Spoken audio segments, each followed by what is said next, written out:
Assalamualaikum warahmatullahi wabarakatuh. Alhamdulillahi rabbil alamin. Wassalatu wassalam wa ala ashrafil anbiya'i wal mursalin wa ala alihi wa sahbihi ajma'in. Rabbi shrah li sadri wa yassir li amri wahlul 'uqdatam min lisani yafqahu qawli.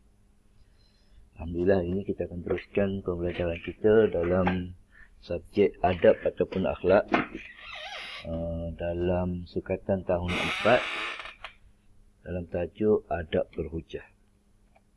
Pertama sekali kita nak pergi pengertian berhujah.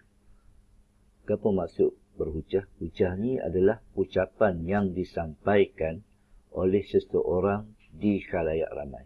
Itu berhujah. Berhujah ni kita kecek depan orang ramai. Senekek oleh. Ini bahas ini nak suruh budak faham. Kecek depan orang ramai. Okey. Adab berhujah pula ada banyak, tapi Ustaz masuk 5 sahaja. Yang pertama, berhujah dengan berhemah. Kita berhujah ni dengan keadaan berhemah. Berhemah ni maknanya dengan berhati-hati lah. Jangan duduk masuk fakta-fakta yang tak betul atau sih. Itu yang pertama. Yang kedua, tegas dan boleh menerima kritikan. Kita berhujah, kita boleh jadi seorang yang tegas dan kita sendiri pun kena sedia menerima kritikan. Kalau ada orang nak kritik apa-apa, kita kena sedia terima. Sebab kita ni manusia tak pernah lari daripada kekurangan dan kelemahan. Pastinya ada kekurangan dan bila mana orang kritik kita kena terima. Okey, baik, itu yang kedua. Yang ketiga, tidak terlalu lama hingga membosankan. Okey, kalau kita berhujah ataupun berkecek depan orang ramai ni, kita tak boleh kecek terlalu lama.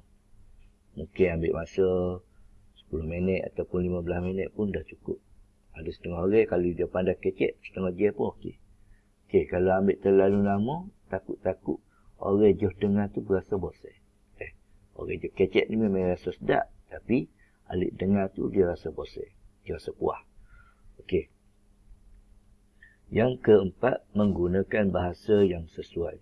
Jadi kalau kita nak berhujah ataupun nak kecek depan orang ramai, kita kena guna bahasa yang sesuai. Standard kita guna kat bahasa Melayu lah, seperti biasalah. Jangan duk guna kalau kita nak pergi Kuala Lumpur, kita kecek kod Kelantan. Nanyalah, dia pun tak faham. Kalau kita nak pergi Kuala Lumpur, kita kena kecek cara bahasa Malaysia ni. Bahasa Malaysia betul, bahasa baku orang panggil. Kalau kita orang Kelantan nak pergi kecek Kuala Lumpur, kena guna bahasa baku. Tak boleh nak guna bahasa logat Kelantan kita. Okey, itu yang keempat. Yang kelima sekali, tidak menyentuh perkara sensitif. Perkara sensitif, contoh dia menghina ataupun membuka aib siapa-siapa, kita tak boleh nak masuk dalam hujah kita.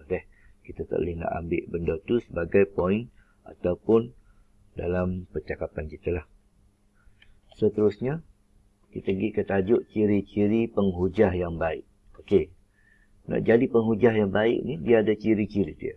Yang pertama, mempunyai peribadi yang mulia. Seorang penghujah yang baik ni, dia ada perangai comel. Peribadi dia mulia. Perangai dia comel. Tu baru jadi penghujah yang baik. Yang kedua, mempunyai kemahiran tinggi. Orang yang nak berhujah depan orang ramai ni, dia kena ada kemahiran. Kemahiran apa? Kemahiran bercakap. Tak semua orang boleh ada kemahiran bercakap. Tak semua orang. Ada orang, dia memang dilahirkan dia ada kemahiran bercakap dah. Dia memang berani kecek depan orang ramai. Ada orang, dia kena berlatih dulu, barulah dia boleh kecek depan orang ramai. Ada orang, memang tak boleh langsung kecek depan orang ramai. Ada juga. Jadi, orang yang nak jadi penghujah yang baik ni, kena ada kemahiran yang tinggi. Itu yang kedua. Yang ketiga, mempunyai keyakinan. Ni. Penghujah yang baik, dia kena ada keyakinan diri. Dia kena yakin dengan diri dia. Jangan duduk depan orang ramai tu jadi takut. Kenali lutu. Jadi nak reboh, nak pesel, macam-macam ada. Jadi, nak jadi penghujah yang baik, kena berkeyakinan tinggi. Jangan malu-malu. Yang keempat, berpengetahuan luas. Orang nak jadi penghujah yang baik, dia kena ada ilmu banyak. Kena ada pengetahuan yang luas. Pengetahuan yang luas. Kalau contoh orang kecek pasal banjir, dia kena tahu berkaitan dengan banjir. Kalau nak kecek pasal adab-adab. Dia kena tahu berkaitan dengan adab-adab tu. Kalau dia nak kecek pasal belajar, dia kena tahu pasal belajar. Tu. Kena berpengetahuan luas. Akhir sekali, ciri-ciri penghujah yang baik mampu mengawal emosi. Penghujah yang baik dia mampu mengawal emosi. Dia tak boleh. Kalau dia nak marah, dia marah gitu. Dia tak boleh. Dia kena pandai kawal emosi dia. Kalau nak marah, kena jangan kalau nak sedih, sedih selajuk, teriak siapa. Tak sil. Dia kena kawal emosi dia. Okey, ni 5 ciri-ciri penghujah yang baik. Seterusnya, Ustaz bawa ciri-ciri penghujah yang tidak baik. Lagu mana kita nak tahu dia tu penghujah yang tidak baik? Yang pertama, menggunakan bahasa kasar. Dalam dia duk kecek tu, dia guna bahasa tak comel. Kecek, tak tahu gapo. Kecek guna bahasa kasar, tupuh, macam-macam. Tu penghujah yang tidak baik. Yang kedua, tidak mempunyai kemahiran tinggi. Seperti saya tadilah, kalau kita nak jadi penghujah yang baik, kita kena ada kemahiran bercakap. Kena ada kemahiran bercakap. Sama ada dia tu memang anugerah ataupun dia kena berlatih.